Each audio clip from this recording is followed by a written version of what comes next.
ഒരു ദിവസം ബസ്സിൽ യാത്ര ചെയ്യുമ്പോൾ ഞാൻ ഒരാളെ കണ്ടു. അദ്ദേഹം കരയുകയായിരുന്നു. മുഖത്ത് വേദന, കണ്ണുകളിൽ കണ്ണീർ, ഹൃദയത്തിൽ തീ. ഞാൻ ചോദിച്ചു, എന്താണ് സംഭവിച്ചത്? അദ്ദേഹം പറഞ്ഞു, എനിക്കൊരു മകനുണ്ടായിരുന്നു.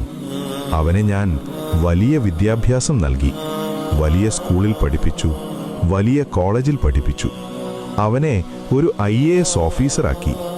എൻ്റെ സ്വപ്നം, എൻ്റെ അഭിമാനം, എൻ്റെ സന്തോഷം. പക്ഷേ ഒരു ദിവസം അവന് പനി ബാധിച്ചു.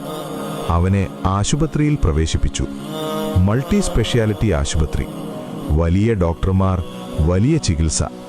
പക്ഷേ ഇപ്പോൾ ഡോക്ടർമാർ കൈയൊഴിഞ്ഞിരിക്കുന്നു. അവൻ രക്ഷപ്പെടാൻ സാധ്യതയില്ല. ഞാൻ മകൻ്റെ അടുത്തേക്ക് പോയി. അവൻ്റെ കൈ പിടിച്ചു. ഞാൻ ചോദിച്ചു, മോനെ, നിന്റെ അവസാന ആഗ്രഹം എന്താണ്? അവൻ പറഞ്ഞു, ഉപ്പച്ചി, എൻ്റെ എല്ലാ ഡിഗ്രി സർട്ടിഫിക്കറ്റുകളും ഒന്ന് കാണണം. ഞാൻ ഓടി. എല്ലാ ഫയലുകളും എടുത്തു. School certificate, college certificate, IAS certificate, achievement award എല്ലാം അവൻ്റെ മുന്നിൽ വെച്ചു. ശേഷം കരഞ്ഞു, ഉപ്പച്ചി, ഇതെല്ലാം ഈ ലോകത്തിലെ ജോലി, പണം, പദവി, ആഡംബരം ഇവയ്ക്കുള്ള സർട്ടിഫിക്കറ്റുകളാണ്. എൻ്റെ ജീവിതം ഇവിടെ അവസാനിക്കുകയാണ്. പക്ഷേ എനിക്ക് വേണ്ട യഥാർത്ഥ സർട്ടിഫിക്കറ്റ് ഇതിലൊന്നുമില്ല. ഞാൻ ചോദിച്ചു, അതെന്താണ് മോനെ? അവൻ പറഞ്ഞു, നിങ്ങൾ എനിക്ക് ഖുർആൻ പഠിപ്പിച്ചില്ല, പ്രവാചകനെക്കുറിച്ച് പഠിപ്പിച്ചില്ല, ഇസ്ലാം പഠിപ്പിച്ചില്ല, നിസ്കരിക്കാൻ പഠിപ്പിച്ചില്ല, ദുആ പഠിപ്പിച്ചില്ല, അള്ളാഹുവിനെ അറിയിച്ചില്ല. ഞാൻ വെറും കൈയോടെയല്ലേ പോകുന്നത് ഉപ്പച്ചി? അള്ളാഹുവിൻ്റെ മുന്നിൽ ഞാൻ എങ്ങനെ നിൽക്കും?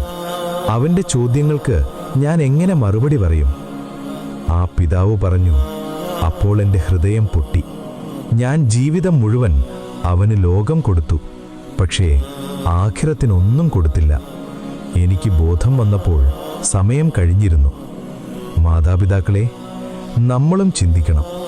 മക്കൾക്ക് ട്യൂഷൻ കൊടുക്കുന്നു, കോച്ചിങ് കൊടുക്കുന്നു, ഇംഗ്ലീഷ് പഠിപ്പിക്കുന്നു, കമ്പ്യൂട്ടർ പഠിപ്പിക്കുന്നു. പക്ഷേ നിസ്കാരം പഠിപ്പിച്ചോ? ഫാത്തിഹ മനപ്പാഠമുണ്ടോ? ഖുർആൻ വായിക്കാൻ അറിയാമോ? പ്രവാചകനെ അറിയാമോ? ഹലാൽ ഹറാം അറിയാമോ? ഈ ലോകത്തിലെ സർട്ടിഫിക്കറ്റ് ഖബറിലേക്ക് വരില്ല. Job letter, bank balance, rank, position ഒന്നും കൂടെ വരില്ല. കൂടെ വരുന്നത് ഈമാൻ, സലാ, ഖുർആൻ, ഗുഡ് ഡീഡ്സ്, അല്ലാഹയുടെ കരുണ. ഇന്ന് തന്നെ തീരുമാനിക്കൂ. മക്കൾക്ക് ലോക വിദ്യാഭ്യാസവും കൊടുക്കൂ, പക്ഷേ ദീൻ വിദ്യാഭ്യാസം മറക്കരുത്.